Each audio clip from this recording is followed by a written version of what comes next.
자, 오늘 우리 창세기 영성심리를 읽는 창세기 강의 4월 27일 강의 시작하겠습니다. 우리 성경 말씀 읽겠습니다. 창세기 21장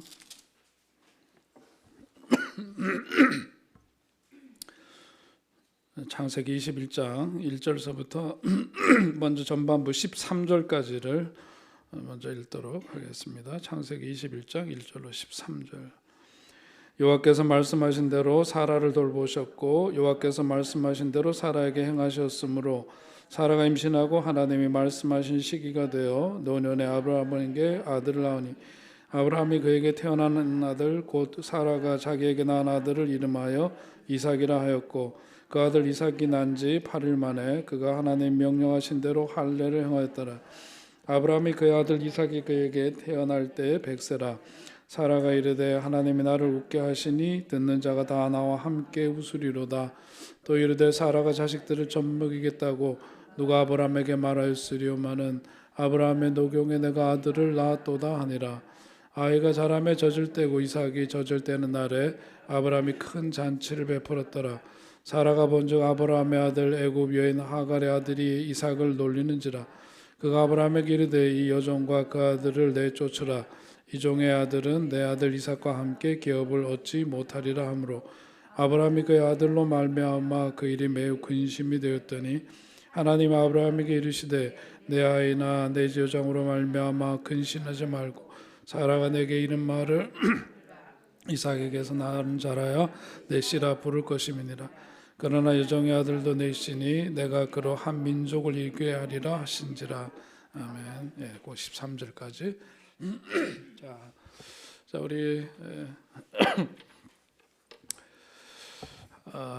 우리 성경 지금 읽으신 말씀 드디어 아브라함과 사라 사이에 이제 아이가 태어났습니다. 태어난 아이의 이름이 이삭이라고 했고, 그야말로 그 이름 그대로 이삭이라는 그 이름이 갖고 있는 그런 뜻대로 웃음을 준 일이 이제 그 가정 속에 있게 되었습니다. 자, 오늘 우리가 이제 이 말씀 쭉 보면서 언약대로 하나님께서 그 약속을 지키시고 아들을 주신 이야기, 그리고 그때 아브라함의 나이가 100세가 되었고 또 그 아들을 이삭의 탄생으로 크게 기뻐하고 잔치를 베풀었다. 그런데 이제 전혀 그 예기치 못했던 일들이 벌어집니다. 그죠? 이삭이 태어나고 나니까 그동안 급한 마음에 자기 몸종 하갈을 통해서 아이를 낳았는데 그것은 하나님의 원하시는 뜻이 아니었고 반드시 너희 씨를 통해서 태어난 아들이어야 한다는 하나님의 말씀이 오늘 이루어지는데 막상 25년이라고 하는 세월이 지나서 아들이 생기고 나니까 이제 사라의 모습이 돌변합니다. 그죠? 오늘 이제 중요하게 봐야 될 부분들이 바로 이제 이런 지점에 있는데요. 자, 그러다가 이제 거기 아브라함이 아내 사라의 강력한 요구대로 하갈과 그 아들을 쫓아내죠. 쫓아내는 그런 비극이 벌어지게 됩니다. 아브라함이 아침 일찍 하갈과 그 아들 이스마엘에게 떡과 먹을 물을 주어서 결국은 집에서 내쫓는 그런 일이 벌어지게 되는 점. 자, 오늘 이 말씀에 대해서 전통적으로 갖고 있는 해석이 뭐 여러 가지가 오늘 본문에서 우리도 쉽게 생각할 수 있는 내용들이죠.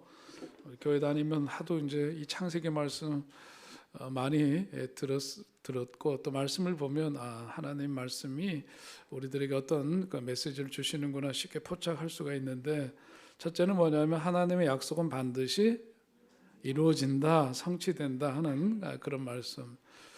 제가 이제 그 나눠드리는 핸드아웃 끝에 다른 성경 구절들이 있습니다. 시간이 되시면 꼭 찾아보시면 그 말씀을 지탱해주는 그런 그 보조 성구들이 거기에 다 적혀져 있어요. 시편, 마태복음 5장 18절, 고린도후서 있는 말씀들, 이런 말씀들이 다 이런 것을 지지해주는 그런 말씀들이고, 또 두 번째 해석은 하나님의 때를 인내로 기다릴 줄 알아야 된다. 하나님이 정하신 때가 있고 방법이 있는데 그것을 성급하게 사라가 자기의 몸종을 통해서 난 자식도 결국은 자기 자식으로 여겨지던 시대였기 때문에 그렇게 급한 마음에 조치를 했지만은 그것이 나중에 보면 집안에 큰 분란이 되는 화근이 되는 일로 이제 이어지게 됩니다. 그래서 하나님의 때를 참고 기다릴 줄 알아야 되는데 그렇지 못할 때 오는 그런 불화의 문제를 얘기하고 있죠. 또 한편으로는 하나님은 이 두 내외가 아브라함과 사라가 사실 여기에 이르기까지 뭐 이런 방법 저런 방법 이런 마음 저런 마음이 들어서 그랬던 거죠. 그래서 하가를 취하게 됐던 것도 바로 이제 그런 방법 그런 생각에 이르렀기 때문인데 결국은 그들이 그 모든 것들을 다 포기한 그 시점에서 누가 하나님이 일하시는 모습을 보여준단 말이죠. 물론 그 전에도 하나님이 그냥 가만 쉬고 계신 건 아니지만 하나님께서는 우리 인간이 더 이상 할 수 없는 그 지점에 이르렀을 때 하나님께서 직접 그 다음 장을 열어가는 그런 역사를 우리가 성경을 통해서 확인하게 됩니다. 네 번째는 하나님은 고통받는 자의 기쁨이 되신다. 어려움 속에 견디면서 지내왔던 그런 웃음을 잃어버린 사람, 그런데 그 아들을 주심으로 인해서 뭐예요? 웃음을 되찾아 주시고 그 가정에 한박 웃음을 주셨다. 하나님은 그런 기쁨을 주시는 분이고 또 이삭의 출생을 보통 이제 우리가 예수 그리스도의 그림자 출생의 예표다 그렇게 이야기를 하고 모리아산 사건이 좀 뒤에 나오겠습니다만은 이런 것들이 다 예수 그리스도를 예표하는 일이다 그렇게. 그래서 구약은 신약 성경의 그림자 예수 그리스도를 지향하고 있기 때문에 이제 그런 상징들을 우리가 좀 잘 파악할 필요가 있다. 전통적인 해석에서는 이런 점들 굉장히 중요하게 여기고 있습니다. 자, 그런데 그 다음에 이제 그 자식을 낳았는데 육의 자손과 영의 자손은 장차 영원히 분리될 것이다.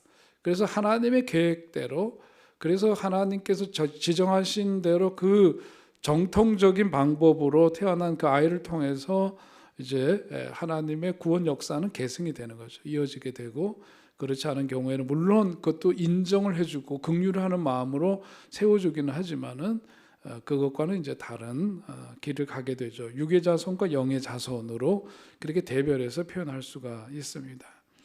하나님은 인간의 허물까지도 선으로 바꿔서 당신의 뜻을 이루어 가신다. 이거 뭐 쉽게 이해할 수 있는 거죠. 인간적인 방법을 동원했지만 결국은 불화가 되는 불화의 도화선이 거기서 생기게 되는데 하나님은 그런 인간적인 허물, 약점 이런 것도 결국은 선으로 바꾸셔서 하나님의 원래 그 구원 계획 하셨던 그 뜻을 이루어 가시는 모습을 이삭의 탄생을 통해서 출생을 통해서 우리는 확인할 수가 있습니다. 성도들에 대한 불신자들의 박해는 영원하지 않다. 이거 좀 굉장히 좀 확대된 해석이긴 하지만 하갈이 이제 자기가 아들을 낳고 나니까 자기의 그 주인은 누구냐면 사라인데 몸종이었던 하갈이 아들을 낳고 나니까 덤비잖아요. 그렇게 해서 이제 집안에 문제가 생기는데 결국은 이런 것들이 그리 오래가지 못한다. 어떤 그 정상적인 질서와 계통에서부터 벗어난 것들이 잠깐은 득세하지만 결국은 그런 것들은 힘을 잃고 만다 하는 것을 보여주는 사건이기도 하다는 거고 또 하나님의 통치는 만민에게 미친다 이런 이제 해석들 이렇게 보통 이제 우리가 오늘 이 아들 이삭을 아브라함과 사라의 가정에 허락해 주신 그 하나님 또 거기에 따른 인간의 어떤 그런 모습들 이런 걸 통해서 우리가 이해할 수 있고 또 교훈으로 받을 수 있는 그런 메시지들이 이 속에 담겨져 있습니다. 자, 우리의 관심은 이런 전통적인 해석을 넘어서 영성 심리의 눈으로 이걸 다시 한번 좀 조명해 보면 좀 굉장히 중요한 이슈들이 여기서 이제 등장하는 것을 보게 됩니다. 자, 오늘 우리가 말씀 본 대로 아주 노령에 이르렀어요. 사실은 아브라함도 또 사라도 아이를 생산할 수 없는 그런 물리적으로 보자면은 그렇게 낳을 수 없는 가운데 하나님께서 은총을 주셨습니다. 그런데 이제 사라가 노년에 이르러서 이제 이런 아이를 낳게 되었는데 그 다음에 보니까 나타나는 모습이 굉장히 다르더라 그런 거죠. 이걸 보통 우리는 뭐라고 표현하냐면 성격이 뭐였다? 변했다 그렇게 이야기를 합니다. 근데 과연 성격이 변한 걸까? 변한 거? 우리 보통 부부 갈등 해가지고 연예계 뉴스에 나오면은 누가 헤어졌는데 보니까 뭐 때문에 그렇대요? 성격 차이. 어떻게 이렇게 잘 알아요? 성격 차이 때문에 갈라서게 되었다 그런 얘기를 합니다. 근데 살면서 성격이 달라졌대요? 그런 게 아니지. 원래 있던 성격이 어떻게 드러났다. 지난번에 우리 말씀드린 대로 우리 속에 있는 아이가 있는데 그 아이가 그 동안에는 이제 연애를 해가지고 이 사람하고 결혼하려고 하는 그 신념과 목적 때문에 감춰져 있었는데 그것이 이제 다 이루어지고 나니까 속에 있던 거 이제 드러나면서 아이와 아이가 싸우는 것이다 그런 표현도 했습니다. 오늘 이제 여기서도 보면 사라가 아들을 낳은 다음에 성격이 변했는데 원래 갖고 있던 잠재된 성격이 드러난 것일 뿐이다. 우리는 이렇게 보는 게 정확합니다. 그러니까 그러면 이 사라가 도대체 어떤 인간이었느냐 하는 걸 이제 봐야 되겠죠. 원래 그 사람의 모습이 이제 드디어 출현하게 된 이유는 뭘까? 이제 그것을 우리가 보아야 합니다. 그 전에 우리가 이제 좀 이해를 해야 될 게 있는데 정신 에너지에 대한 이야기예요. 프로이드는 뭐 정신학의 그야말로 가장 선구자인데 프로이드 같은 경우에는 리비도를 그 뭐라고 했느냐면 성적 에너지라고 했어요. 그러니까 우리가 삶의 어떤 그 에너지의 근원은 어떤 성적인 걸로 봤습니다. 프로이드는 그런 걸로 봤고요. 융 같은 경우에는 어떤 우리 정신적인 그 에너지, 그것이 바로 이제 심리적인 힘이라고 그렇게 표현을 했는데, 이 리비도라고 하는 것은 일종의 성적 충동을 말하는 건데 가장 우리 인간의 본능 속에 있는 거죠. 근데 그거 자체가 뭘 갖고 있어요? 에너지를 갖고 있다는 거예요. 우리의 그 어떤 정신적 에너지는 거기에서부터 나오는 것이다. 그렇게 이제 프로이드는 본 겁니다. 그것이 이제 개인이 어떤 개인적인 발달, 우리 지난 시간에 얘기했던 어떤 개성화라든지 개인의 발달이라고 하는 것이 진행되려면은 여기 뭐가 필요해요? 에너지가 필요해요. 그 힘이 필요한데 여기에서 이 과정, 어떤 이런 과정, 개성화로 가는 이런 발달 과정 속에서 겪게 되는 자생적인 에너지, 정신적인 에너지, 이제 그것을 리비도라고 이제 하는데, 자, 이것이 이제 사람이 뭐냐면 기본적으로 그런 그 에너지가 있기 때문에 뭔가 이렇게 활동을 하고 살아가는 거죠. 근데 이런 이제 그걸 프로이드는 가장 근본적인 그 에너지원을 성적인 에너지로 봤는데, 그러니까 사람이 그 좀 풀이 죽었다 그럴까? 그러면은 이런 에너지가 뭐냐 다운되죠, 그죠? 그 에너지가 다운되게 하는 원인 같은 경우에는 뭐 여러 가지가 있을 수 있죠. 뭐가 있나요? 뭐 우울이라든지 그런 거 대표적이죠. 스트레스를 받는다든지 또 너무 피곤이 쌓여서 그러면 그 에너지 자체가 고갈이 되니까 이런 이제 에너지가 상실이 되고 그리고 뭐 편집증이라든지 그 밖에 이제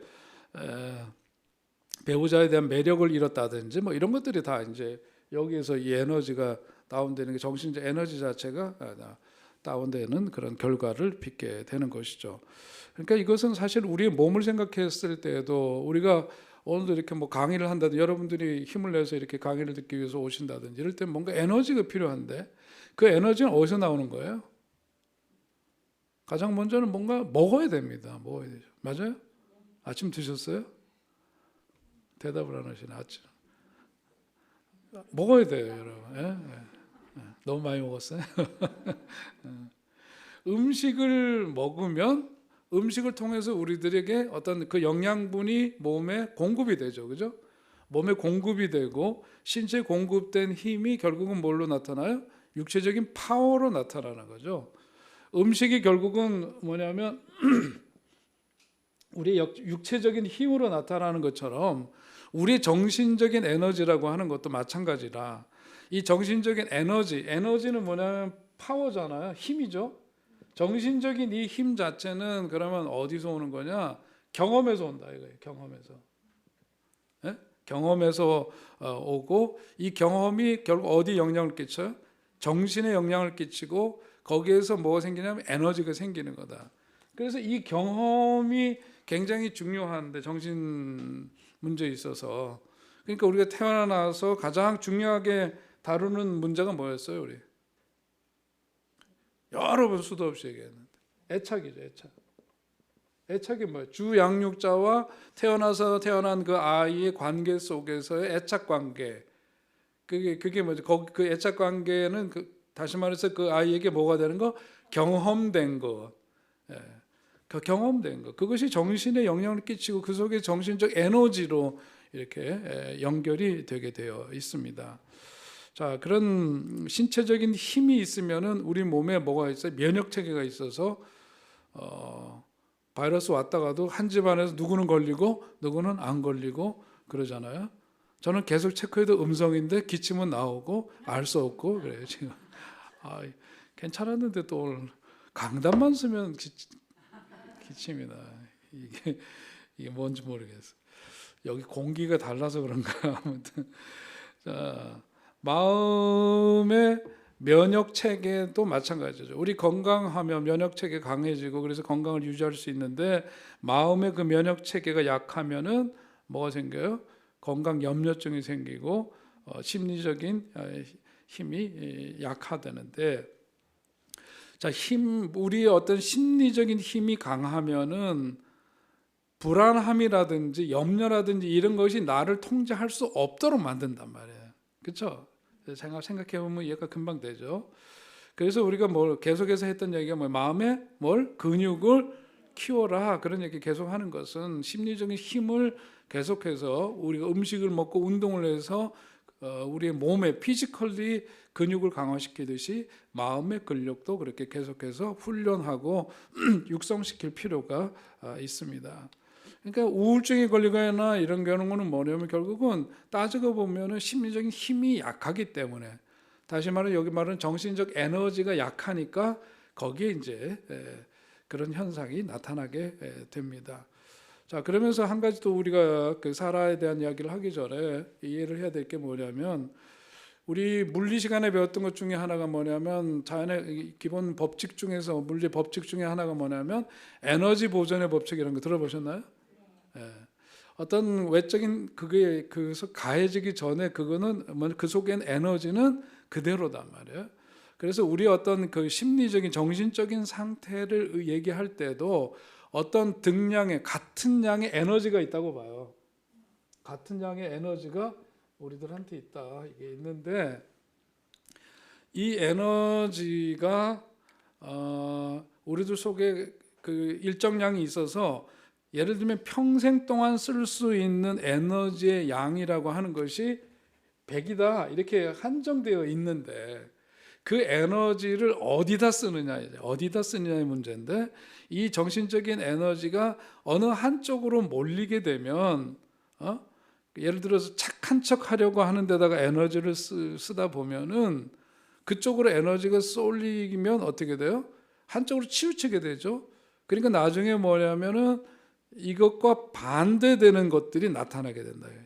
그 속에서 에너지는 균일하기 때문에 그러니까 굉장히 이따가 이제 착한 사람 컴플렉스 얘기를 하려고 하는 건데요. 이게 착하단 말이에요. 착한데 착한 걸로 끝나는 게 아니라, 그게 이제 그러다가 한번 얌전한 사람이 터지면 더 무섭다 그러잖아요. 그러니까 한쪽으로 이렇게 밀려왔던 에너지가 어느 순간 반대로 그 속에 에너지는 동일하니까 이쪽에 치우쳤던 게 반대대로 리액션이 생기면은 그 반대로 뻥 하고 이렇게 옮겨가게 되는 그런 결과를 초래한다는 거죠. 그러니까 착한 사람은 평상시에 우리가 중요한 게 뭐냐면 이 정신적인 에너지를 균형 있게 잘 다룰 필요가 있다는 거죠. 그러니까 막 너무 착하게만 화 한 번 낼 줄 몰라. 그러면 어떻게 해야 돼? 화를 좀 내야 돼. 별걸 다 가르쳐내요. 그러니까 목사가 성경적이지 않은 걸 가르치는 것 같잖아요. 그렇지 않은 거죠. 우리 마음의 그 에너지를 생각할 때 그게 뭐냐면 그게 억압된 채로 한쪽으로 편향이 되면 그게 컴플렉스가 된다. 그러니까 오늘 여기서 만나게 되는 사라, 이 여인 사라, 열국의 어머니라 그러는데 열국의 어머니로 이 사람이 등장하게 되려면은 이 지점이 있었어야 되는 거예요, 사실은. 오늘 이런 뭐냐면 저 내쫓아, 저 어디를 감히 덤벼 이러는 거잖아요. 멋있죠? 그동안은 뭐냐면은 아유 애도 못 낳고 막 이제 죽을 지경인데도 말도 못하고 오죽하면은 여자가 자기 남편 멀쩡해 있는데 자기 몸종을 남편 방에다 들여보내서 같이 애 낳으라고 그러면 그 마음이 상상이나 가겠어요, 그게 그런 마음이. 그런데 이게 뭐냐면은 이게 댐비네, 이제 나도 아들을 낳았는데 원상복귀가 된 거지. 그러니까 뭐냐면 이게 그냥 한 방에 내쫓아 버리잖아요. 직접 안 내쫓아 버리고 그 집안의 진짜 가장은 누구야? 아브라함이니까 남편을 그냥 흔드는 거지. 와, 흔들었어요. 자, 이게 그러니까 사라는 이런 점으로 보자면 어떤 문제를 갖고 있었느냐? 그럼 그동안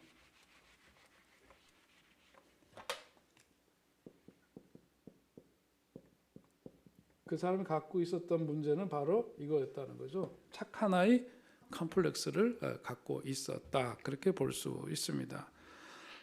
그것을 갖고 있다가 이제 드디어 자기가 자기 자신을 내세울 수 있는 기반이 조성됐어. 뭘 통해서? 아들을 낳았기 때문에. 그러니까 그 다음에 뭐냐면 자기의 원래 모습이 이제 드러나는 거예요. 드디어.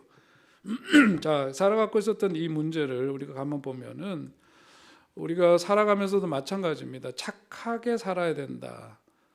착하게는 이렇게 쓰면 안 된다 그러더라고. 착하게 이렇게 써야 되더라고요. 착하게 살자 이렇게. 어렸을 때부터 이 이야기를 너무 많이 듣고 살죠. 특별히 어디 교회 다니는 아이들이 이걸 많이 듣고 삽니다. 그런데 이렇게 계속해서 착하게 해야 돼, 착해야 된다, 착해야 된다 이야기를 많이 듣고 자라게 되면은 정서적으로 문제가 생긴다 하는 거죠. 요즘은 또 너무 버르장머리 없이 애들을 막 키워가지고 누가 그러더라. 누가 이제 어디 있는데 핸드폰을 놓고 갔는데 핸드폰을 잠깐 두고 그 화장실인가 가면서 두고 왔는데 옆에 아이가 와가지고 자기 핸드폰을 갖고 놀고 있더라는 거야.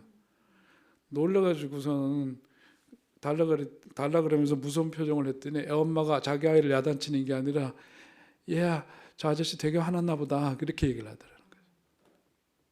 괜찮아요? 여러분들 뭐 괜찮은 것 같으네. 되게 열받는데 우리는 애들을 이상하게 길러요. 근데 사실은 뭐냐면 거꾸로 착한 아이 컴플렉스는 아이들한테 계속해서 이렇게 착하게 살아야 되고 착해야 된다는 얘기를 계속해서 반복적으로 주입하게 되면 정서적인 문제가 생겨서 지나치게 얘기하면 정서적 장애가 생긴다고도 볼 수 있다 이거예요. 착한 아이 컴플렉스를 가진 사람은 그렇게 길들여지다 보니까 뭐냐면 다른 사람에게 늘 착하게 보이고 좋은 사람으로 보이고 싶은 그런 마음이 거기에 자리 잡게 되니까 어떻게 되죠? 자기 주장이 없어요. 그러면 자기 목소리를 못 내요. 그러니까 목소리를 잃은 사람이 되고 다른 사람에게 일방적으로 늘 양보만 하는 사람이 된단 말이죠. 근데 아까도 얘기했지만 이런 에너지 보존의 법칙처럼 자기 속에 또 여러 가지 감정들이 있는데 일방적으로 누구에게 계속해서 양보만 해야 되고 자기의 원래 그 마음을 억압하게 되면은 어떤 문제가 생길까? 자기의 그런 에너지도 고갈이 되죠. 예? 거기에 고갈이 되고 그 안에 다른 게 생겨요. 뭐가 생길까? 분노라든지, 그죠? 분노라든지 억울한 마음이라든지 또 어떤 거? 계속해서 남한테 이렇게 일방적으로 당해야 되니까 줘야 되고 싫은데도 해야 되고 양보해야 되고 피해 의식이 생기는 거죠. 들으면 다 그럴듯하죠, 여러분. 예. 우리 속에도 잘 그런 게 있는지를 봐요. 우리 아이들 속에는 어떤지. 그러니까 어렸을 때 그래 큰 아이들이 동생 태어나면서부터 이걸 이제 정서적으로 잘 해주지 않으면은 피해 의식을 가져요. 억울해요. 똑같이 놀다가 울기는 동생 놈이 먼저 울어버리니까 늘 잘못한 건 누가 잘못해? 형이 잘못했다 그러니까 억울해 안 억울해? 막 속상하죠, 화나죠. 그래도 어떤 현상도 생기냐면 머리털도 빠져요. 이렇게 아이들 머리 이렇게 동그랗게 뭐지? 어려운 말도 잘하신다 보니까 원형 탈모, 문자 쓰면 원형 탈모. 저는 그런 아이들 봤어요, 교회에서도. 뻥 하니 아유 너무 속상하지. 그 이제 스트레스 받고 그래서 그러거든요. 그럼 시간이 지나가면서 어떻게 되느냐 하면은 이렇게 해서 자꾸 자기를 억압하고 그 피해의식 속에서 분노를 감춰야 되고 이러다 보면 어떻게 되느냐? 어떤 인물이 되느냐? 가식적인 사람이 될 수밖에 없다는 거죠.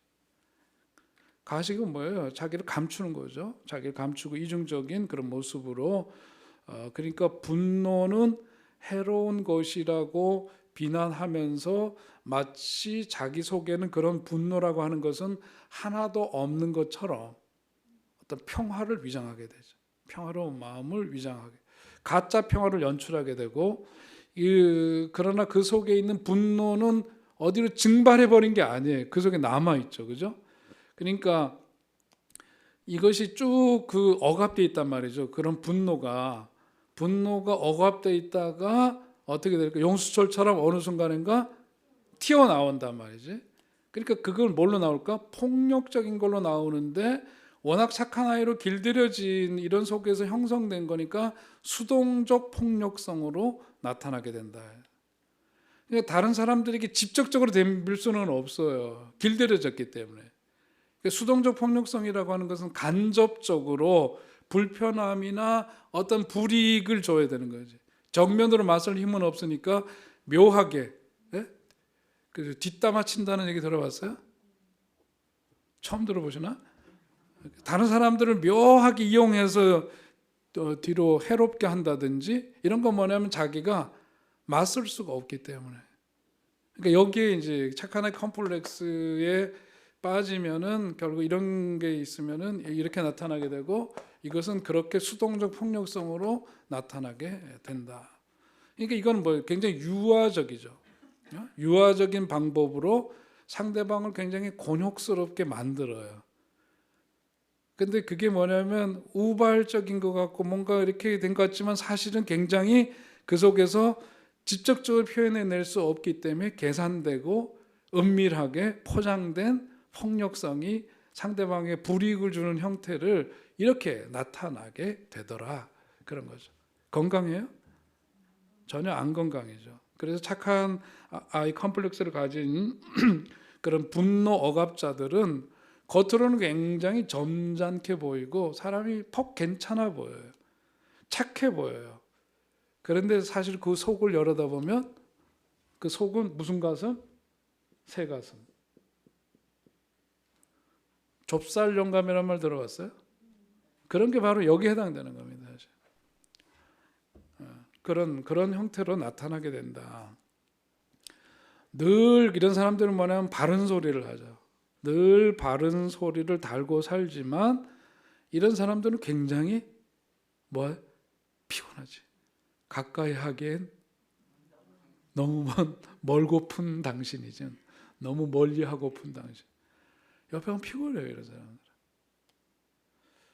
그래서 심리 상담가들이 얘기하는 것은 착하기만 한 사람들이 신경증, 뉴로시스라고 하죠. 신경증 증세가 굉장히 심하다고 얘기를 하고 심리적인 억압이 심해서 결국은 그건 뭐냐면 자기의 삶을 자기가 살 수 없게 된다.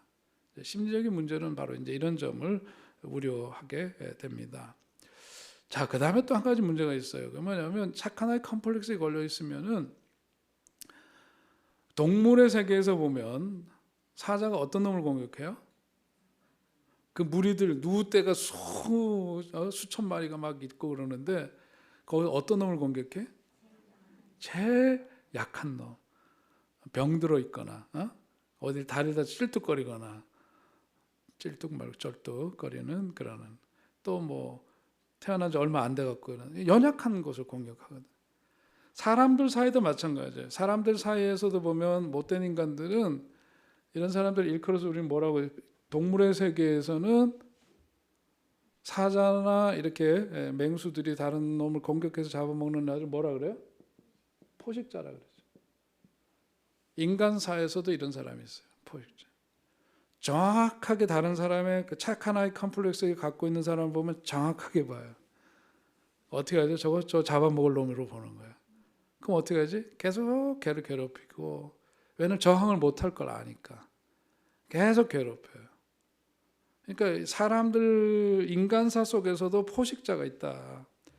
상처를 주는 사람을 일컬어서 포식자라고 우리는 얘기를 하는데, 이런 사람은 계속해서 뭐가 필요하냐면은, 포식자는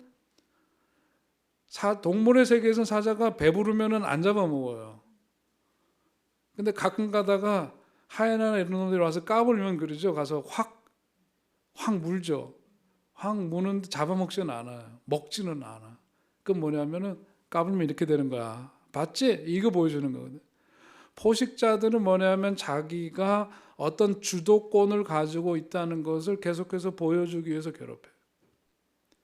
인간들이 못된 인간들이 이런 사람들이 있어요. 계속해서 끊임없이 다른 상대방을 괴롭히고 상대에게 상처를 줌으로써 상대적인 우월감을 확인하려고 하는 인간들. 이게 포식자들. 여러분들도 한번 내 주변에 그런 인간들이 없나 한번 보세요. 그래서 강한 사람 앞에는 절대로 안 그러죠. 약한 사람을 보면 정확하게 타겟으로 삼아서 이제 그런 것을 버립니다. 자, 이렇기 때문에 착하게 살아야만 된다라고 하는 것을 계속해서 주입하면은 정서적 장애자를 만들어내는 거다. 아시겠죠? 그런 점들을 우리가 꼭 이제 의식을 해야 합니다. 그래서 인간이 성장을 하는 데는 이제 두 가지 요소가 있다고 하죠. 첫째는 뭐냐면 개성화입니다. 첫째는 개성화네. 내 안에 능력이 각각 발달하는 거. 그래서 골고루 다 발달을 해야 돼요, 우리가. 그래서 우리 지난 시간에도 끝에 말씀드렸죠. 애니어그램 뭐 이런 거 얘기하면서 결국은 통합된 그거 얘기했죠. 개성화의 과정과 통합, 이 두 가지가 인간이 성장하는 데 있어서 가장 중요한 요소예요. 그러니까 모든 것들 골고루 발전해야 되고, 나이가 먹으면 인테그리티라고 표현했던 거, 통합입니다. 인테그리티, 통전성 혹은 통합. 또 심리학자 이름이 기억이 안 나는데 그분은 그것을 generosity라고 해서 관대함이라고 얘기를 했어요. 우리나라 말로는 정확하게 번역되는 단어가 없더라고요, 사전에. 그냥 보면은 모든 것들 수용하는 포용성이라고 얘기할 수 있는데, 그건 우리 말로 하면 관대함이라고 얘기할 수 있는데, 이렇게 보기도 해요. 아무튼 인간이 성장하는 데 있어서는 이런 두 가지인데, 자 이제 거기에서 심리학자들에 따르면은 인생의 주기를 여러 단계로 이야기를 합니다. 어떤 분은 이제 인생의 사계절을 이야기하기도 하고 그러는데요.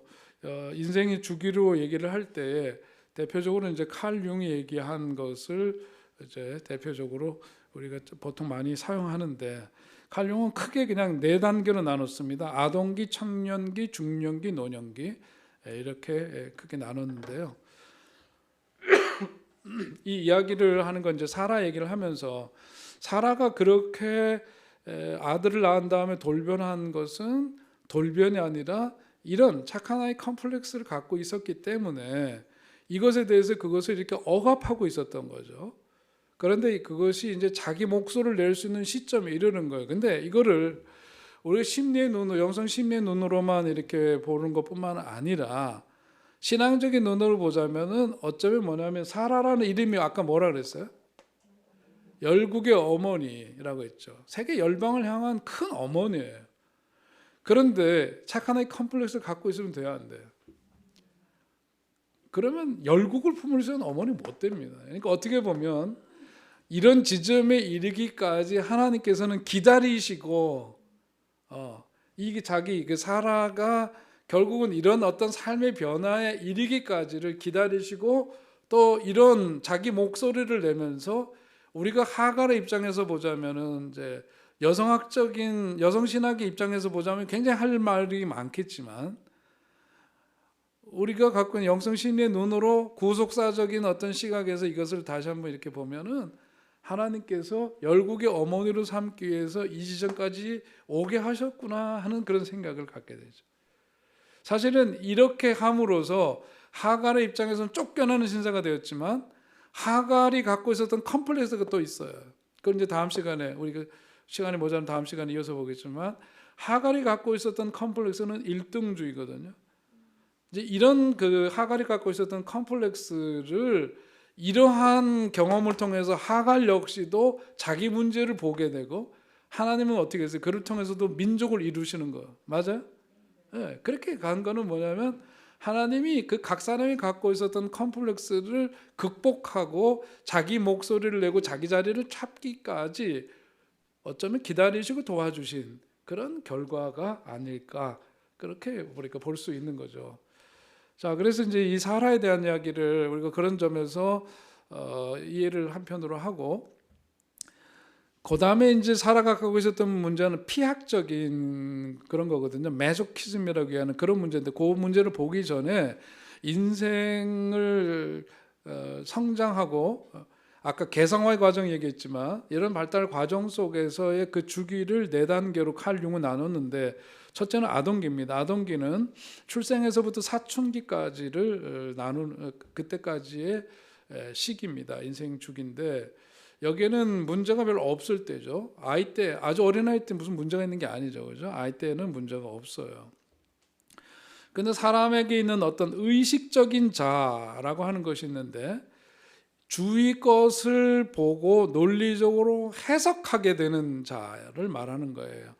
자, 의식적인 자아가 자라면서부터 이제 그게 우리 속에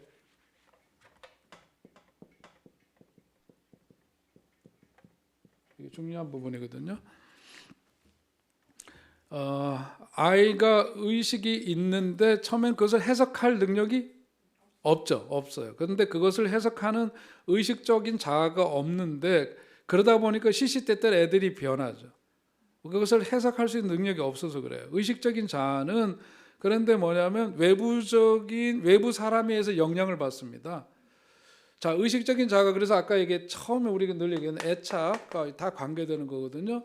이런 것에 의해서 영향을 받아서 그것을 분별하고 판단하고 의식하는 데 있어서의 어떤 것을 해석할 수 있는 능력들이 생기게 되는 거예요. 자라면서. 자, 이러면서 아이 때는 전적으로 부모에게 의존을 하니까 그 문제가 없는데 계속해서 이제 그 나중에 성장해서도 그냥 집에 눌러 있기만 하고 이러는 사람들은 뭐냐면은 아동기로 돌아가려고 하는 경향인데 그건 뭐냐면 크지를 못하죠. 아이들은 사실 아이들의 의식은 무질서합니다. 무질서하고 어떤 것을 해석할 수 있는 의식적 자아가 없는데 그런데 대신 문제는 없는 거지. 의식적인 어떤 그 의식은 무질서하지만은 문제는 없다. 근데 의식적인 자아를 갖는다는 것을 일컬어서 우리는 뭐라고 얘기를 하냐면 쉽게 말하면 철든다. 몸에 철 박는다 아닙니다. 이거는 철든다. 철이 든다 하는 것을 의식적인 자아를 갖게 된다 그런 거죠. 자, 의식적인 자아를 갖게 되면서 해석하게 되죠. 그 의미를 해석하게 되고 그러면서 철이 든단 말이에요. 철이 들게 되니까 뭐가 생기냐면 질서가 생겨요. 질서가 생기면서부터 뭐가 생기느냐면 문제가 생기죠. 질서가 자기 속에서 생기면서부터 이제 문제가 생기기 시작해요. 창세기에 보면은 처음에 하나님이 세상을 창조하셨어. 창조하기 이전의 세계는 어떤 세계였대요? 혼돈의 세계였죠. 잘하시네. 카오스라고 하는 거죠. 혼돈이었어요. 이 혼돈이라고 하는데 하나님께서 그런 창조를 하셨어요. 이 혼돈에서부터 창조가 이루어지고 창조는 곧 질서가 만들어지게 되고 이러면서부터 뭐가 생겼다? 문제가 생기기 시작했다 이거죠. 혼란 때는 문제가 없었어요. 혼돈에 그때는. 질서가 생기니까 문제가 생기기 시작했어. 이걸 먹어, 이건 먹지 마 그랬는데 그렇게 되니까 거기서부터 문제가 생겨서 쫓겨나게 되고 이러면서부터 문제가 생기는 거죠. 우리들의 어떤 의식도 그렇게 생각을 해볼 수가 있어요. 하나님 인간을 창조하면서 문제도 같이 만들어낸다는 것은 결국은 그래서 그 문제를 해결하고 하라고. 그 문제를 해결하라. 다시 말해서 정신적인 성숙을 하기를 하나님은 원하신다고 볼 수 있는 거지. 심리적으로 한번 해석을 해보면 이해가 되세요? 이해가 안 되면 나머지 공부하겠습니다. 점심 식사 후에 카페 모여서 우리 이제 나머지 공부하실 분 아시겠죠? 질서가 생기고 그러니까 문제가 생기게 되고 근데 이 문제를 직면하게 되면서부터 뭐가 이루어질 수 있어? 문제를 만나야 성장과 성숙이 이루어지게 되더라. 자, 이게 뭐냐면 그 인생 주기에서 이 얘기를 가는 거는 그 다음에 뭐냐면 어려서부터 사춘기에 이르게 되고 사춘기에서부터 30살이 될 때까지를 일컬어서 청년기라고 하는데 그게 이제 그걸 이해할 수가 있어요. 이런 거를 이해를 전제를 해야. 자, 청년기에는 생리적인 변화가 생깁니다. 일종의 그것을 정신적 혁명이라고도 얘기를 해요. 신체적으로도 제2성징이 나타나고 그죠? 이런 여러 가지 변화가 나타나죠. 몸의 변화도 있고 정신적인 변화도 일어나고 혁명이 일어나는데 이때 뭐냐면은 그전에는 어머니, 부모님에게 의존적이었고 어떤 그 의식적 자아가 생기기 전에는 문제가 없었단 말이지. 사춘기는 뭐야? 이제는 자기가 해보려고 하는 때가 온 거죠. 그죠? 그러니까 문제를 이제 혼자 뭔가를 해보려고 하니까 문제가 생기기 시작하는 거야. 이제 거기서부터 문제가 생긴다. 자, 이때가 이제 혼란스럽고 어려운 것은 뭐냐면은 의식 수준은 아직도 어려서 아동기인데 청년기에 들어서서 자기가 뭔가 이제 스스로 문제를 해결해 보려고 하니까 힘이 들고 힘이 드니까 성질이 나고 메커니즘이 그런 거예요. 별로 재미없어요. 이해가 되시죠? 저놈 새끼 왜 성질을 부리고 그래? 괜히 엄마한테. 엄마가 지금 얼마나 새벽마다 기도하지, 때 맞춰 밥 주지, 용돈 주지. 이놈의 새끼가 뭐가 모자라가지고 저 XX인지 모르겠네. 막 욕 나오잖아요. 그게 이제 이 과정에 들어서서 자기가 먼저 해결해 보려고 하는데 여전히 자기는 어떤 그 아동기 의식 수준에서 완전히 이렇게 발달하지 못한 이런 과정 속에 있단 말이지. 그러니까 힘이 들고 승질나고 그러다 보니 삐지기도 하고 우울해지기도 하고 어디로 튈지 나도 몰라가 사춘기죠. 그죠? 엄마가 어떻게 알아? 자기가 자기도 모르는데. 애들은 너 왜 그러니? 그러면 나도 몰라 그러지. 맞아요, 안 그래? 다 겪어봐서 알아요. 내 마음 나도 몰라요. 애들도 그러는 거예요. 자기가 나도 왜 이러는지 잘 모르겠다 그래. 자, 그러면 이게 뭐냐면 부모들이 이 아이들이 이제 성장 과정은 자연스럽게 나타나는 것이기도 하지만 거기에 더해서 함께 반응하는 사람들이 있잖아요. 대표적으로 엄마들 혹은 뭐 아빠들 뭐라 그래요? 아이들한테 두 가지 얘기를 해요. 하나는 이제 사춘기 들었으니까 야 이제 네가 한번 해봐 이렇게 얘기를 해야 하네요. 이제 컸으니까 네가 한번 해봐 그러는데 그렇게 하라고 내부로 둬요, 안 둬요? 그래, 혼자 해보라고 그래놓고 한편으로는 뭐냐면 부모들이 다 알아야 되고 부모가 생각하는 것과 꼭 맞아야 되고 안 맞으면 누가 성질을 부려? 쌍방이 다 부리지 뭘 그러다가. 부모들은 뭐냐면 이제는 성장하니까 한번 해봐라. 그리고 독립적인 것을 이렇게 인정해 주는 듯한데 아직도 그 통제 속에 그저 뭐예요? 아이들이 의존적 관계 속에 있을 때 거기서 부모도 못 벗어나 있는 거예요. 못 맡겨요, 불안하니까. 그럼 애들이 제대로 클 수 있어요, 없어요? 계속 갈등만 증폭이 되는 거라고. 안 되는 거죠. 그러니까 쉽게 말하면 요 지점에서 뭐냐면 너 어른이 돼야지 이제. 그런데 뭐냐면 엄마나 아빠가 하는 얘기를 가만 들어보면 뭐냐면 넌 아직도 애야 이런 얘기를 하고 있으니까 엄마가 헷갈리게 해, 안 해? 근데 누구 탓이래? 저 새끼 탓이래. 저는 전원이든 저놈이든 그냥 저것들 탓이. 근데 사실은 부모가 지금 헷갈리는 거야. 이게 지금 자기 스스로가 그런 문제가 있다. 아이로 여전히 남게 하려고 하는 거예요. 그래서 나타나는 게 뭐예요? 그 유명한 잔소리라고. 들어보셨어요, 여러분? 여러분의 잔소리의 원인은 바로 이거.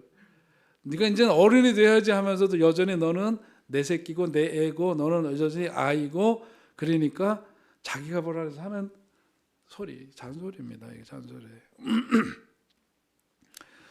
자, 이런 거를 이렇게 보면서 청년기에 겪는 제일 힘든 감정이 뭐냐? 두 가지. 하나는 실망, 하나는 좌절. 이 두 가지 감정을 청년기에 겪는 제일 힘든 감정으로 꼽을 수가 있습니다. 자기가 갖고 있는 능력의 현실을 이때 되면 알아요.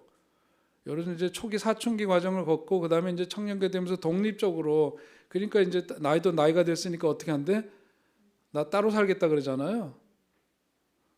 따로 살겠다고 하는 거, 이게 다 이제 독립 선언을 하는 건데, 살아보니까 이제 현실을 아끼게 돼. 어느 집에서 그랬다는데, 집에 딸기 사다 놓으면 그렇게 맛있게 먹고, 그런데 자기가 나가서 이제 따로 살면서 보더니 엄마 딸기가 15,000원이나 해. 그러더니 이놈아 그거 몰랐냐. 그전엔 자기 돈 들어가는 게 아니니까 그냥 맛있는 거 찾아 먹기만 하고, 먹기만 해도 부모는 아이고 내 새끼 이쁘다 그랬는데 웬걸 자기가 지 돈 주고 살려니까 헌금 내라 그러면 그런 데잖아요. 엄마 내가 어떻게 해서 번 돈인 줄 알고 그런 소리 그런 데잖아요. 아이고, 그게 이제 현실을 이제 대면하게 되는 거죠. 꿈과 현실 사이에서의 차이를 깨닫는 시기라고 할 수 있고요. 심리적으로는 매우 힘든 시기죠. 자기도 자기를 모르겠다 하는 그런 시기입니다. 이제 중년기에 들어서게 되죠. 융이 얘기한 대로는 이제 청년기를 거친 그 다음 중년기인데, 중년기의 특징 가운데 하나는 이제 우울증 같은 것들이 좀 생길 수 있다. 근데 그 우울증은 뭐냐면 젊었을 때 추구했던 것들이 시시해지는 데서 오는 것일 수 있고, 또 이제 결혼 후에 관심이 변하죠.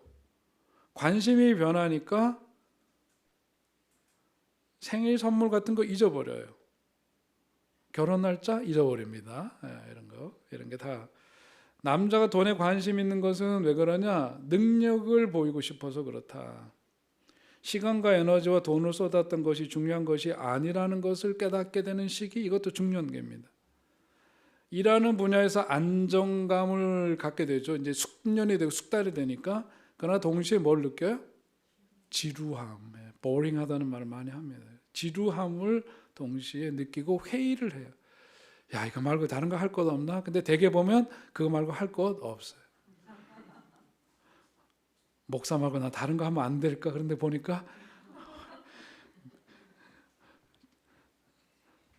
그래서 저 목사 그만두면 그냥 땡이에요. 나는 더 할 게 없어. 할 수 있는 게 없어. 가만 보니까.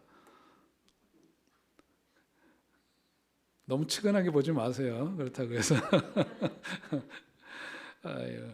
그전에는 이것도 해보면 안 될까 이거 막 그랬는데요. 가만히 생각해 보니까 그거는 죽어도 안 돼.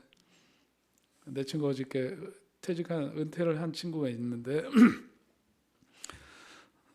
무슨 약속을 해서 만나야 되는데 몇 시까지 해야 되고 꼭 와야 되고 그래서 아니면 백수가 뭐 한대지? 백수가 과로사 한다고 뭐 너 아프냐 그랬더니 쭈삣쭈삣해. 걔가 음치에다가 이 음악 예능 좀 완전 젬병이거든요. 공부는 잘했지만 나 배워 그러더라고요. 뭘 배우는데 주저하고 그러냐 그랬더니 클라리넷 배운다고 그래서 나도 끼워줄래 그랬더니 한 명밖에 안 돼 그러더라고요. 나쁜 새끼. 어디 자리가 하나 비어서 자기 끼워주기로 했다는데 자기는 워낙 예체능에 자신이 없어가지고 자기가 얼마나 버틸지는 모르겠대. 그 다음에 나한테 혹시 관 너 임마 나도 임마 할 수 있는 데 있거든 우리 동네. 그래. 아유, 클라리넷을 하든지 색소폰을 보든지 뭘 배우고 말아야지 진짜. 이게 중년기에 이르게 되면은요, 삶에 어떤 회의감이 들고 그래요. 우울증에 빠지고. 그런데 이 중년기에 이르러서는 뭐냐면 비로소 사실은 정신적인 것들을 추구한다는 거죠. 중년기에 정신적인 것. 이제 뭐냐면 진짜 철드는 거예요. 진짜 철들어가는 거죠. 그런데 이 중년기에 이르러서도 어떤 영적인, 소위 우리가 말하는 신앙적인 영적인 욕구, 정신적인 추구, 이런 것이 없는 사람은 왜 그럴까? 미성숙해서 그렇다. 그러니까 그 중년기에 이르러서는 그런 부분에는 추구함이 수반되는 게 정상이에요. 내가 누구지? 이런 생각을 해야 되는 거죠. 그래서 신앙생활이라고 하는 것이 정말 이제 소위 종교생활, 신앙생활이 나와 하나가 진짜 되는 시기는 중년기예요. 여러분 우리 교회에서도 이렇게 보면은 젊었을 때는 맹숭맹숭 하던 사람들이 중년 되니까요 꿀꿀해지는 사람들이 보여요. 남자들 특별히. 이제 저 사람들 신앙적으로 철이 드는구나 그런 거죠. 근데 그때의 어떤 그 시기가 정신적인 것들을 추구하면서 이 신앙의 맛을 보고 그것이 나 자신의 삶과 일치되고 동화가 되는 때라고. 근데 그것이 건강한 삶의 표시이고 그것이 정상적인 거고, 그런데 여전히 그런 것과는 거리가 먼 딴 세계 속에 있다면 뭐냐면 아직 여기 이르르지가 않은 거예요. 정신적인 어떤 그 부분에 있어서는 immatur라고 얘기하죠. 잘하지 못한 그런 부분들로 볼 수가 있다. 이것은 꼭 어떤 기독교 신앙만을 얘기하는 게 아닙니다. 제가 말씀드린 것은 꼭 예배당에 잘 나와야 되는 것만을 얘기하는 게 아니고, 그래서 어떤 사람들은 뭐냐면은 기독교가인이 아닌 사람들은 뭘 해요? 명상을 한다든지, 그죠? 이런 것을 찾아다녀요. 산사 체험을 한다든지, 그래서 템플 스테이인가 뭐 이런 것도 해보고, 그 다음에 그 관에 들어가서 누워서 하는 거 사자 체험하는 거 있잖아요. 그런 거 있거든요. 그런 걸 해본다든지 이런 게 뭐냐면 중년기에서 자기 삶의 이 지점에 이르면은 이런 걸 추구하게 돼 있다. 그런 중년기에 들어갔는데도 여전히 어떤 물질에 집착해 있다 그러면은 아직 좀 더 시간이 필요한 거죠. 그런 것을 벗어나서 이런 상태로 들어가기 위해서는 좀 더 필요하고 시간이 정신적인 단계로 중년기는 들어가야 되는 단계다 하는 겁니다. 근데 이게 왜 중요하냐면 이 정신적인 세계로 들어가면 비로소 뭐가 보이느냐? 더 넓은 세계가 보이기 시작하고 내 주변이 보이기 시작해요. 우리 여러분들 가정에서도 보면 그러죠. 맨날 우리 식구들 자기밖에 모르는 사람이 어느 순간인가 보면은 그동안 챙기지도 않던 부모님도 챙기기도 하고 누구네 우리 좀 멀리 있었던 이런 사람들도 이렇게 챙기기도 하고 이제 이런 게 다 이런 과정 속에서 나타나는 거예요. 그러니까 중년기 갖고 있는 그런 중요함이 있습니다. 그 다음에 이제 융이 얘기했던 마지막 단계 노년기인데요. 그 노화에 이르게 되죠. 노화에 이르러서 가장 갖게 되는 감정은 뭐냐면 상실감입니다. 그죠? 일단 머리숱부터 빠집니다. 그죠? 상실감 속에는 머리숱도 빠지고 기운도 빠지고 눈도 침침해지고 귀도 잘 안 들리고. 나이 드신 분들은 아몬드 씹지 말라 그러던데 치과 의사가. 아몬드 같은 거 딱 씹다가 이빨 깨진대요. 그래서 이제는 중년기 넘어서게 되고 그러면은 아몬드나 이런 딱딱한 열매 씨앗 좋다고 해서 오도독 깨물고 그렇게 먹지 말고 갈아서 먹든지. 예? 진짜로 그렇게 하래요. 내 친구 중에 하나가 여기가 나가서 이빨 하나가요. 끝이 나갔는데 뭐 먹다 나갔느냐? 나 빼놓고 먹어서 그래 이놈이. 게를 먹어요. 게. 그래서 저기 크랩 있잖아. 게. 멍멍이 게 말고 기어다니는 게. 하여튼 그거 이렇게 막 이렇게 꽃게탕 먹다가 막 이렇게 우두둑 깨물고 이러다가는 이빨 나간대. 하지 말라. 별거 다 가르쳐 준다 이거. 그렇게 노년에 이르러서는 상실감이 굉장히 지배적인데 이 노화에 대해서 우리가 연연해하지 말아야 된다. 젊었을 때는 자기 꽃을 자랑하는 때라면 나이가 들은 노년에 이르러서는 그 뿌리에 관심을 두죠. 나이를 먹어서는 마음을 자랑하는 것이 더 나은 거고 또 웬만한 데 신경을 덜 쓰는 게 좋고 그래요. 그래서 나이가 들면 귀가 잘 안 들리죠. 하나님이 묘해. 잘 안 듣는 게 좋은 거라서 그런 것 같아. 다 들으면은요 듣는 대로 다 신경 써야 돼. 잘 안 들리는 게 얼마나 복인지 몰라.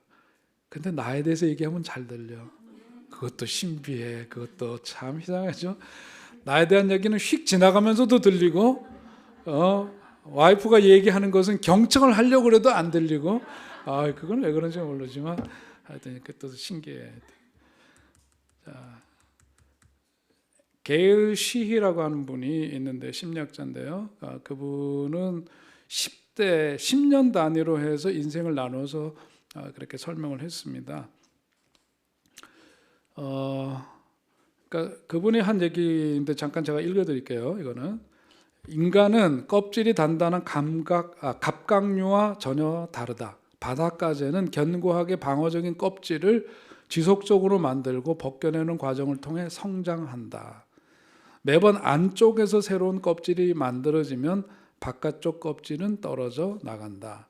새 껍질은 옛 것을 대신할 만큼 딱딱하게 자랄 동안 겉으로 노출되어 상처받기 쉬운 채 남겨진다. 재밌죠?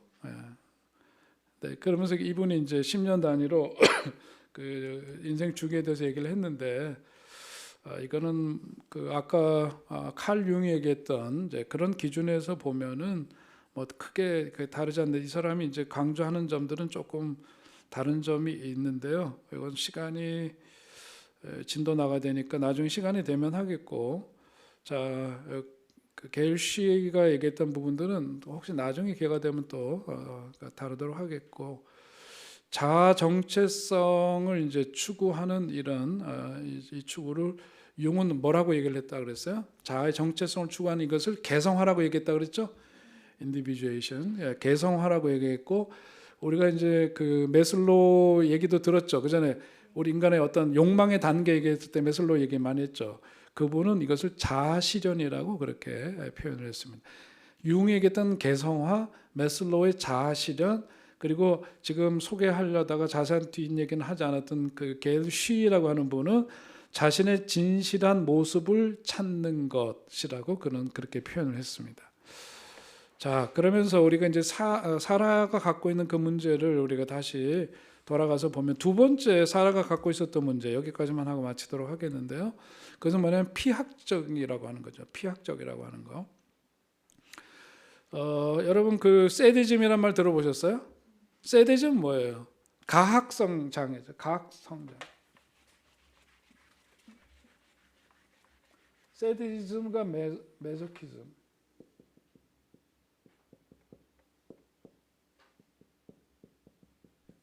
이것은 뭐냐면 가학적인 거고, 이건 피학적인 거고, 가학이라는 거죠. 학대를 가하는 거죠.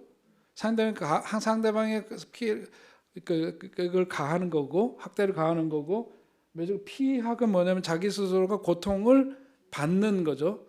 이거는 가하는 거고 받는 거고, 아시겠죠?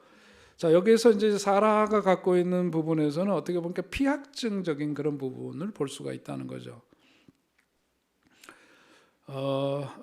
이것이 성적인 것으로만 이해하는 분은 있는데 그런 것만은 아니에요. 그러니까 변태 성욕자들 중에서 다른 사람들을 막 때린다든지 막 이러면서 성적인 만족을 느끼는 것을 이제 세디스트라고 얘기를 하는데요. 또 자기가 막 맞아야 돼. 맞고 막 이러면서 쾌감을 느껴. 이것도 변태적인 거죠. 그건 메소키스트라고 얘기를 하는데요. 여기 이제 그 심리적인 것에서 이제 사라에 대한 게에서 피학증을 얘기하는 거는 피학이라고 하는 것은 피학증 문자 그대로 자기 스스로에게 피해를 주고 스스로를 학대하면서 살아남는 방식이에요. 조금 이렇게 언어로 다듬으니까 있어 보이죠. 피약적인 거라고 하는 건 이런 건데, 요걸 쉽게 말하면은 모든 걸 다 누구 탓이라고 얘기를 한다? 내 탓이라고 얘기를 한다 이거죠. 내 탓이요, 내 탓이요, 모든 게 다. 그래서 우리 지난 이런 얘기 많이 나눴는데, 신경증과 이게 대조적인 게 뭐라 그랬어요? 신경증의 반대, 성격 장애, 캐릭터 디스오더, 이건 뉴로시스 신경증, 이거는 항상 누구 잘못이래? 내 탓이요. 얘는 내 탓이요. 내고 얘는 내고. 그죠? 이 차이가 있다고 말씀을 드렸어요. 자, 여기 보면 모두가 내 탓이요라고. 왜 그럴까? 그렇게 해야만 자기 생존이 가능하기 때문에. 그러니까 이게 다 살기 위해서 이렇게 하는 거예요. 살기 위해서. 그런데 이게 이제 성적인 것으로 가는 거는 이제 좀 변태적인 거는 또 왜 그랬는지 따져봐야 될 문제지만 그건 다 연관되긴 하지만 떼어놓고, 여기서 보면 어떤 피학적인 그런 거, 그러니까 이런 표현들이 예를 들면 이런 겁니다. 피학증, 그러니까 메소키스트에게서 하는 그런 표현은 뭐냐면, 부모가 바라는 대로 이루지 못한 내 자신이 뭘 제대로 하겠다고, 그러면서 자기 자신에 대해서 뭐 하는 거죠? 학대하는 거죠. 자기 학대를 하는 거예요. 그 문제는 명백하게 내가 잘못한 거야. 명백하게. 여러분, 자동차도 사고 났을 때 완전히 정차되어 있는 상태가 아니면 어떻게 한대? 쌍방과실이라고 문자를 쓰면 그렇게 얘기를 합니다. 요만큼이라도 차가 움직였으면요, 쌍방과실로 해서 90대 10이든 뭔가 이렇게 서로 따져요. 멀쩡히 주차했고 나는 차에 대해서 손도 안 댔는데 와서 냅다 뭘 했다 그러면 문제지만, 대개는 서로 움직이면 쌍방과실이거든요. 그래서 사람 사는 관계라는 게 혼자 일방적으로 자기가 무슨 진공 상태 속에 살아? 같이 뭔가가 오고 가는 게 있으니까 생기는 문제니까. 이런 거를 그런데 먼저 명백하게 이건 내 잘못이야 라고 하는 그런 건 다 뭐냐면 여기서 오는 거다. 피약증이 어떤 증거라고 할 수 있죠. 사회는 이러이러한 것을 요구하는데 나무는 아무래도 그 수준이 안 되잖아. 이런 것도 굉장히 자학적인 거예요. 자조적인 것이라고도 할 수 있고, 나는 아무래도 사랑받지 못할 사람이야 이렇게 스스로를 규정한다든지, 난 뭘 해도 인정받을 수는 없어, 혹은 나의 외모를 누가 좋아할 리가 있겠니, 뭐 이런 거. 왜 어째서? 눈 작으면 작은 대로, 키 작으면 작은 대로, 눈 작아도 보이고 귀가 못생겨도 들리고 키 작아도 볼 건 다 보입니다. 그러니까 그런 거 갖고 그럴 필요 하나도 없다. 연예인 중에서는 박나래가 얼마나 당당해요. 박나래를 아시나요? 옛날엔 박경림이 그랬는데, 박경림 얼마 전에 사진 보니까 되게 변했더라. 사람들은 안 보이면 변하더구만. 얼굴이 변하더라고요. 연예인 얘기하는 게 잘 모르시는 것 같아서 넘어가겠고요. 나의 외모 혹은 나의 학벌, 나의 지위 누가 좋아할 리가 있겠나, 그런 건. 우리 부모도 나에게 관심을 보여주지 않았는데 누가 나 같은 것에 관심을 가져주겠나 하는 거. 내가 생각해도 나의 성격이 싫은데 누가 나를 좋아할까, 이런 게 다 뭐냐면 피약증적인 거예요. 이런 거. 가지각색으로 자신을 부정하는 말을 스스로 입에 담거나 생각하는 거, 피약적인 거죠. 피약증적인 이런 요인을 부드럽고 연약한 사람들만이 가질 것이라고 생각하는 것은 착각이다. 이게 아까 처음 얘기했던 이 그림 기억나시죠? 정신적 에너지 보존의 법칙 얘기했던 것처럼, 이게 뭐냐면 피약증적인 것은 자기 스스로에 대해서 굉장히 스스로 학대하는 그런 건데, 이렇다고 해가지고 이 사람이 연약한 사람이냐고 단정 지을 수 없다. 그 왜 그러냐면 사실 어떤 그 강박증적으로 자기 자신에 대해서 피약증적인 태도를 취하는 사람들은 자기가 그럴 수밖에 없는 어떤 상황들이 있었고 자기를 그렇게 몰아내는 그런 것들이 있었는데, 이런 것이 자기 속에서 병리적으로 피약증적이 된 이런 것들이 나중에 뭐냐면 일정 기간이 지나면 가학적인 것으로 어디 갔어요? 요게 열로 전환이 될 수가 있다는 거죠. 자기 속에서 자기 스스로에 대해서 가학적으로 해왔던, 그래서 그 피학증적인 것이, 그것이 결국은 뭐냐면 자기가 계속해서 피학적으로 당했다고 스스로 생각해. 누가 사실 자기가 그렇게 한 거야? 자기가 자기 자신에 대해서 그렇게 피학적으로 그렇게 했는데 어느 순간인가 이것을 자기가 피학적으로 당했다고 여기니까 한 방에 그것을 보상 내지는 복수해야 되겠다라고 생각해서 나타나는 게 정반대되는 이걸로 나타나요. 결국은 스스로가 그렇게 됐는데 거기에 따른 억압된 그거가 다른 사람에게 확 어느 순간에 표출이 돼요. 이거 완전히 정말 폭탄이 되는 거지. 예? 폭탄이 터지는 거예요.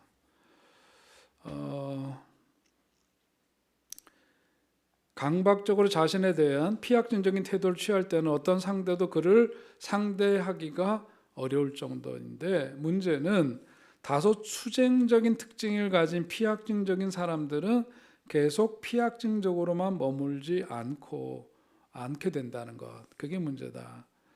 계속적으로 피학적으로 당했다고 생각했을 때에 그야말로 결정타를 날리게 되는 그런 순간이 오게 되면은 이게 이제 소위 말해서 사건이 되는 거예요. 이런 게 이제 큰 사건이 되는 거죠.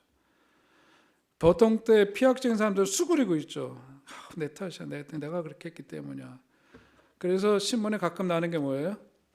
남편이 맨날 술 먹으면 두드려 패고 의심하고 의처증 보이고 그러니까 매 맞고 지낸 지 20년인가 30년 어느 날 맨날 맞고 스스로 나는 맞아도 싼 년이야 이렇게 생각했던 그 여인이 어느 날 칼을 드는 거예요. 그 남편을 죽이죠. 그런 게 이제 이거예요. 이거 심리적으로는 이렇게 나타나는 거예요. 한 방에 보내버리죠. 결정타를 날려는 이런 것으로 오는. 그러니까 이게 다 병적인 겁니다. 이게 다 병리적인 거기 때문에. 자, 그래서 요게 A와 B의 관계로만 되는 게 아니라 A라는 사람이 이렇게 해서 B라는 데만 되는 게 아니라 이렇게 하면 이게 다른 데로 피학증적인 것이 가학적으로 다른 사람에게로 갈 수가 있죠. 이게 이제 그러면은 그게 어떻게 되지? 거리 가다가 아무나 막 묻지마 폭력이라는 거나 이런 걸로 갑자기 이렇게 나타나. 근데 그 사람들 심리를 아마 들어가 보면은 이런 게 있을 거예요. 어느 순간에 확 돌면은 세상 사람들은 뭔지 모르지만 다 죽이고 싶대. 왜 죽이고 싶어? 이게 있어서 오늘 여기까지. 사라 얘기 좀 더 다음 시간에 하도록 하겠고 하갈 얘기나 다음 주까지 하겠습니다. 하나님, 오늘도 저희들에게 또 좋은 만남 주심을 감사합니다.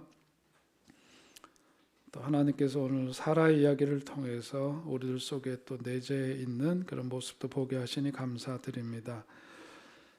우리의 눈으로 보기에는 우리 평론가처럼 이런 문제들을 바라보지만 그 속에 깃들여져 있는 나의 모습도 보게 하시고, 또 한편으로는 우리 하나님께서 한 인간의 어떤 성장과 성숙함의 그 변화를 통해서 더욱더 큰 사람으로 또 하나님의 그 구원 역사에 쓰시고자 때를 기다리시기도 하고 문제를 직면하도록 만드시게 하는 그런 일련의 과정도 보게 됩니다. 오늘 우리의 삶도 그런 시각으로 다시금 조명하게 하셔서 그저 문제를 문제로만 보지 말고 그 문제를 통해서 오히려 우리 삶에 더욱더 큰 변화와 성장이 이루어질 수 있도록 깊게 성찰하고 새롭게 변모되는 역사 있게 하여 주시옵소서. 말씀을 통해서 피상적으로 만나지 않게 하시고 더욱더 깊이 그 속에 스며 있는 하나님의 마음, 하나님의 뜻을 헤아릴 수 있는 그런 분별력과 영안을 더하여 주옵소서. 예수님의 이름으로 기도하옵나이다. 아멘. 수고하셨습니다.